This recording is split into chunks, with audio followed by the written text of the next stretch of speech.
19শে জুলাই 2026। রাত তখন প্রায় 2টো।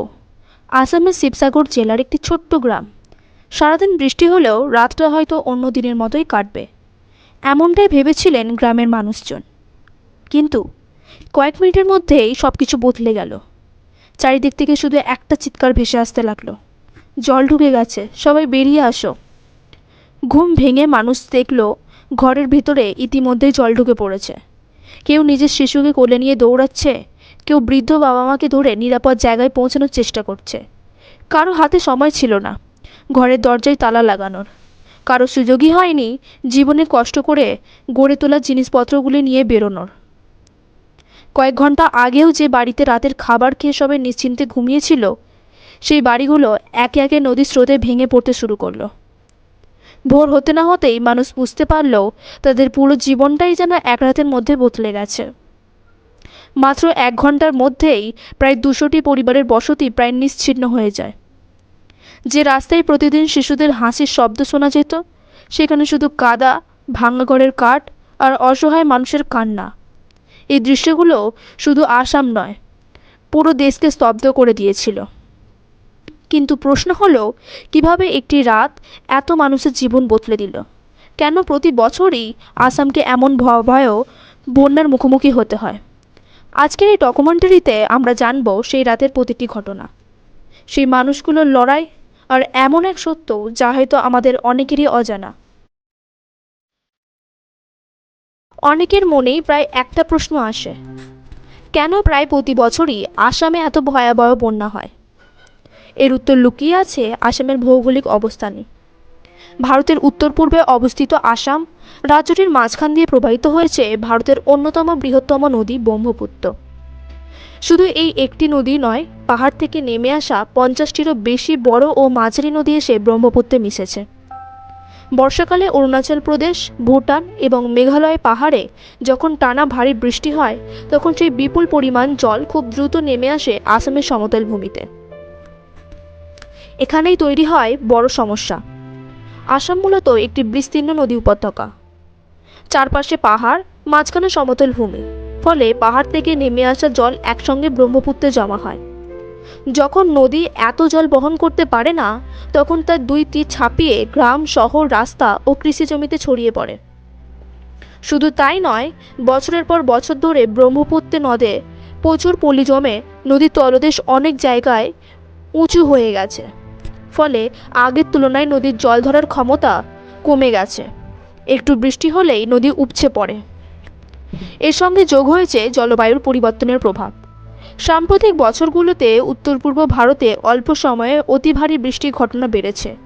ফলে পাহাড়ি ঢল আরও দ্রুত নেমে আসে আর বন্যার আগে চেয়ে আরও ভয়াবহ হয়ে ওঠে।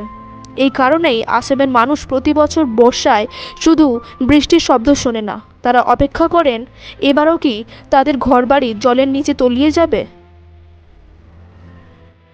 2026 সালের জুলাই মাস। প্রথমে বৃষ্টি হচ্ছিল একেবারে স্বাভাবিক বর্ষার মতো, তাই কেউ বুঝতেই পারেনি কয়েকদিনের মধ্যেই এই বৃষ্টি ইতিহাসের অন্যতম ভয়াবহ বন্যার রূপ নেবে। 18 জুলাই থেকে উত্তর পূর্ব ভারতের বিভিন্ন এলাকা, বিশেষ করে নাগাল্যান্ড, অরুণাচল প্রদেশ এবং আসামের উজান অঞ্চলে টানা ভারী থেকে অতি ভারী বৃষ্টি শুরু হয়। আবহাওয়া দপ্তর আগেই সতর্কবার্তা দিয়েছিল, কিন্তু প্রকৃতি যে এতটা ভয়ঙ্কর হয়ে উঠবে তা অনেকেরই কল্পনা করতে পারেনি।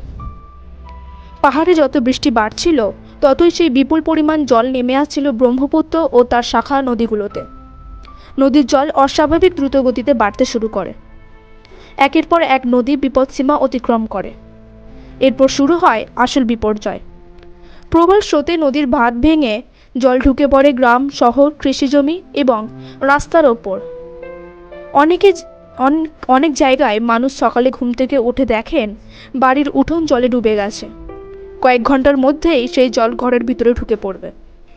সবচেয়ে বেশি ক্ষতিগ্রস্ত হয় শিবসাগর, চড়াইদহ, জোরহাট, গোলঘাট সহ উজানের বেশ কয়েকটি জেলা। হাজার হাজার মানুষ বাড়ি ছেড়ে নিরাপদ আশ্রয়ের খোঁজে বেরিয়ে পড়েন। কেউ স্কুলে, কেউ ত্রাণ শিবিরে, আবার কেউ রাস্তার উঁচু অংশে আশ্রয় নিতে বাধ্য হন। কিন্তু তখনও কেউ জানতো না সবচেয়ে ভয়ঙ্কর দৃশ্যটা এখনো বাকি ছিল।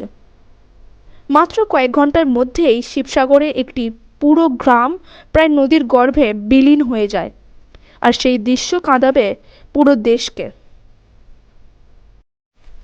2026 সালের 19শে জুলাই আসামের শিবসাগর জেলার হিলোনি নেপালি খুঁটি গ্রাম। সেই দিনটাও অন্য দিনের মতোই শুরু হয়েছিল, কিন্তু দুপুরের পর থেকেই গ্রামের মানুষ বুঝতে পারেন দীর্ঘ নদীর জল অস্বাভাবিক দ্রুত বাড়ছে। শুরুতে অনেকে ভেবেছিলেন আগের বছরের মতো এবারও হয়তো শুধু বাড়ির উঠোন পর্যন্তই জল আসবে, কিন্তু কয়েক মিনিটের মধ্যেই পরিস্থিতি সম্পূর্ণ বদলে যায়। নদীর স্রোত এতটাই তীব্র হয়ে ওঠে যে একের পর এক বাড়ির নিচের মাটি ভেঙে পড়তে শুরু করে। মানুষ প্রাণ বাঁচাতে দৌড়াতে থাকে, কেউ কোলে শিশু নিয়ে ছুটছেন, কেউ বৃদ্ধ বাবা মাকে ধরে নিরাপদ জায়গায় পৌঁছানোর চেষ্টা করছেন। অনেকের হাতে নিজের ঘর থেকে একটি কাপড় বা গুরুত্বপূর্ণ কাগজপত্র পর্যন্ত নেওয়ার সময় ছিল না। গ্রামের মানুষ পরে সংবাদ মাধ্যমকে জানান, মাত্র 1 ঘন্টার মধ্যে প্রায় 200টি গোর্খা পরিবারের বসতি প্রায় নিশ্চিহ্ন হয়ে যায়। যে বাড়িগুলিতে কয়েক ঘন্টার আগেও মানুষ একসঙ্গে বসে খাবার খেয়েছিল, সেগুলো চোখের সামনে নদীর স্রোতে ভেঙে যেতে থাকে। কেউ হারিয়েছেন নিজের বাড়ি, কেউ হারিয়েছেন বহু বছরের সঞ্চয়, আবার কেউ হারিয়েছেন এমন স্মৃতি যা কোনোদিনও আর ফিরে পাওয়া যাবে না। সবচেয়ে কষ্টের বিষয় হলো, বাড়ি ভেঙে যাওয়ার পর অনেক পরিবারকে ত্রাণ শিবিরে আশ্রয় নিতে হয়। এক মুহূর্তে তারা হয়ে পড়েন গৃহহীন। শিলরির নেপালি খুঁটি গ্রামের এই ঘটনাটিকে শুধু আসামের নয়, পুরো দেশের মানুষকে নাড়িয়ে দিয়েছিল। কারণ এটি শুধু একটি গ্রামের ধ্বংসের গল্প নয়, এটি দেখিয়ে দিয়েছিল প্রকৃতির সামনে মানুষের অসহায়তা কতটা গভীর হতে পারে। বন্যার পর শুধু আসামের মানুষ নয়, গোটা দেশ এই বিপর্যয়কে দেখেছিল কিছু বাস্তব দৃশ্যের মাধ্যমে। সোশ্যাল মিডিয়ায় একের পর এক ভিডিও ভাইরাল হতে শুরু করে, কিন্তু তার মধ্যে একটি ভিডিও কোটি কোটি মানুষের হৃদয় ছুঁয়ে যায়। চারিদিকে শুধু জল, কোথাও রাস্তা নেই, নৌকা নেই। সেই অবস্থায় একজন বাবা নিজের 3 সন্তানকে একটি বড় প্লাস্টিকের গামলায় বসিয়ে গলা পর্যন্ত জলে নেমে ধীরে ধীরে নিরাপদ জায়গার দিকে নিয়ে যাচ্ছিলেন। ভিডিওতে দেখা যায় প্রবল স্রোতের সঙ্গে লড়াই করতে করতে তিনি কখনো প্রায় ডুবে যাচ্ছেন, আবার নিজেকে সামলে নিচ্ছেন, কিন্তু একবারেও জন্য গামলাটির হাতছাড়া করছেন না। কারণ সেই গামলার ভেতরে ছিল তার পুরো পৃথিবী, তার 3 সন্তান। এই দৃশ্য দেখে লাখ লাখ মানুষ আবেগে ভেঙে পড়েছিলেন, কারণ সেই মুহূর্তে তিনি শুধু একজন মানুষ ছিলেন না, তিনি ছিলেন একজন বাবা, যে নিজের জীবনের কথা না ভেবে শুধু সন্তানদের বাঁচাতে চেয়েছিলেন। শুধু এই ভিডিওটিই নয়, আরও অনেক হৃদয় বিদারক দৃশ্য সামনে আসে। কোথাও একজন যুবক কাঁধে করে এক বৃদ্ধাকে নিরাপদ জায়গায় নিয়ে যাচ্ছেন, কোথাও মানুষ নিজেদের গবাদি পশুকে বাঁচানোর জন্য প্রাণপণ চেষ্টা করছেন, আবার কোথাও পুরো পরিবার একটি ছোট্ট নৌকায় নিজেদের শেষ সম্বল নিয়ে অজানা উদ্দেশ্যে রওনা দিচ্ছে। এই ভিডিওগুলো শুধু ভাইরাল হয়নি, এগুলি আমাদের মনে করিয়ে দিয়েছে বন্যা শুধু ঘরবাড়ি ভাসিয়ে নিয়ে যায় না, মানুষের স্বপ্ন, স্মৃতি আর নিরাপত্তার অনুভূতিকেও। কিন্তু এই বন্যায় সবচেয়ে হৃদয় বিদারক ঘটনাগুলির একটি ছিল 13 বছরের হৃদপানিকার গল্প। বন্যার জল দ্রুত বাড়ছিল, সবাই যখন নিরাপদ জায়গায় যাওয়ার চেষ্টা করছিল, তখন হৃদ খেয়াল করে তার পোষা কুকুরছানাটি পিছনে রয়ে গেছে। এক মুহূর্ত দেরি না করে সে কুকুরটিকে বাঁচাতে এগিয়ে যায়, কিন্তু প্রবল স্রোতের সঙ্গে সে আর পেরে ওঠেনি। উদ্ধারকারীরা পরে তার মরদেহ উদ্ধার করেন। একটি ছোট্ট ছেলে যে নিজের প্রাণের কথা না ভেবে তার প্রিয় সঙ্গীকে বাঁচাতে গিয়েছিল। তার এই গল্প হাজার হাজার মানুষকে কাঁদিয়েছে। এই বন্যা আমাদের শুধু ক্ষয়ক্ষতির হিসাব দেয়নি, দেখিয়েছে মানুষ আর প্রাণের মধ্যেও কত গভীর ভালোবাসা থাকতে পারে। যখন আসামের একের পর এক জেলা বন্যার জলে ডুবে যাচ্ছিল, তখন শুরু হয় বড় আকারের উদ্ধার অভিযান। এনডিআরএফ, এসডিআরএফ, ভারতীয় সেনাবাহিনী, বিমান বাহিনী, রাজ্য পুলিশ এবং স্থানীয় স্বেচ্ছাসেবকরা দিন রাত এক করে কাজ শুরু করেন। যেসব গ্রামে রাস্তার কোনো অস্তিত্বই ছিল না, সেখানে নৌকা এবং উদ্ধারকারী দল পাঠানো হয়। অনেক মানুষকে বাড়ির ছাদ থেকে গাছের ডাল এবং উঁচু জায়গা থেকে উদ্ধার করা হয়। সরকার বিভিন্ন জেলায় ত্রাণ শিবির খুলে ক্ষতিগ্রস্ত মানুষদের জন্য খাবার, বিশুদ্ধ পানীয় জল, ওষুধ ও শিশুদের দুধ এবং প্রয়োজনীয় সামগ্রিক ব্যবস্থা করে। আসামের মুখ্যমন্ত্রী হিমন্ত বিশ্ব শর্মা ক্ষতিগ্রস্ত এলাকা পরিদর্শন করেন এবং দ্রুত উদ্ধার ও পুনর্বাসনের নির্দেশ দেন। পাশাপাশি কেন্দ্রীয় সরকারও পরিস্থিতির ওপর নজর রাখে এবং প্রয়োজনীয় সহায়তায় আশ্বাস দেন। তবে এত বড় দুর্যোগের সব জায়গায় একসঙ্গে সাহায্য পৌঁছে দেওয়া সম্ভব হয়নি।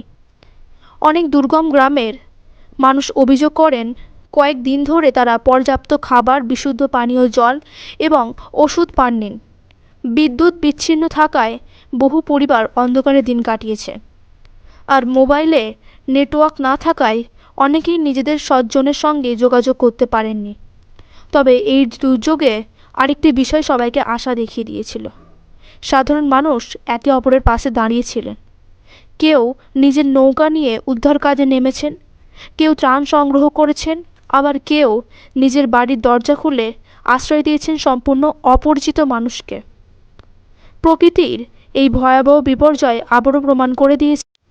কয়েকদিন পর বৃষ্টি কমতে শুরু করে, নদীর জলও ধীরে ধীরে নামতে থাকে, কিন্তু জল নেমে যাওয়ার পর যে দৃশ্য সামনে আসে তা ছিল আরও ভয়াবহ। অনেক জায়গায় শুধু ভাঙা বাড়ি, কাদায় ঢেকে থাকা রাস্তা আর নষ্ট হয়ে যাওয়া ফসলের জমি। হাজার হাজার পরিবার তাদের জীবনের সব সঞ্চয় হারিয়েছে। বহু মানুষকে নতুন করে আবার শূন্য থেকে জীবন শুরু করতে হয়েছে। সরকারি তথ্য অনুযায়ী এই বন্যায় লক্ষ লক্ষ মানুষ ক্ষতিগ্রস্ত হন, বহু মানুষ প্রাণ হারান এবং অসংখ্য বাড়িঘর, রাস্তা, সেতু ও কৃষিজমি ব্যাপক ক্ষতি হয়। ত্রাণ ও পুনর্বাসনের কাজ শুরু হলেও অনেক পরিবারের স্বাভাবিক জীবনে ফিরতে আরও অনেক সময় লাগবে। এই বন্যায় প্রভাব পড়ে বিশ্বের অন্যতম বিখ্যাত সংরক্ষিত বন কাজিরাঙ্গা ন্যাশনাল পার্কেও। পার্কের বিস্তীর্ণ এলাকা জলের নিচে তলিয়ে যায়। নিরাপদ জায়গার খোঁজে গন্ডার, হরিণ, বুনো, শূকর সহ বহু বন্য প্রাণী জাতীয় সড়ক পার হতে বাধ্য হয়। বন্যকর্মী ও স্বেচ্ছাসেবকরা দিনরাত চেষ্টা করেন যত বেশি সম্ভব প্রাণীকে নিরাপদে সরিয়ে নিতে, কিন্তু শেষ পর্যন্ত একটি প্রশ্ন থেকেই যায়, প্রতি বছর একই ছবি কেন? প্রতি বর্ষায় কেন হাজার হাজার মানুষকে ঘর ছেড়ে ত্রাণ শিবিরে আশ্রয় নিতে হয়? কেন ছোট্ট ছোট্ট শিশুরা স্কুলের বদলে আশ্রয় কেন্দ্রে বড় হতে বাধ্য হয়? হয়তো এই প্রশ্নগুলির উত্তর খুঁজে বের করাই আমাদের সবচেয়ে বড় দায়িত্ব। কারণ বন্যা শুধু একটি প্রাকৃতিক দুর্যোগ নয়, এটি হাজার হাজার অসমাপ্ত গল্পের নাম, যেখানে কেউ হারিয়েছে নিজের বাড়ি, কেউ হারিয়েছে শৈশব, কেউ হারিয়েছে নিজের সবচেয়ে প্রিয় মানুষটিকে। আশা করি একদিন এমন একটি বর্ষা আসবে যখন আসামের মানুষ আকাশে কালো মেঘ দেখলে আর আতঙ্কিত হবে না। এই ছিল 2026 সালের আসামের ভয়াবহ বন্যার গল্প। যদি এই ভিডিওটি আপনাকে ভাবতে বাধ্য করে, তাহলে এই ভিডিওটি শেয়ার করুন, কারণ অনেক সময় একটি শেয়ারও মানুষের পাশে দাঁড়ানোর প্রথম পদক্ষেপ হতে পারে।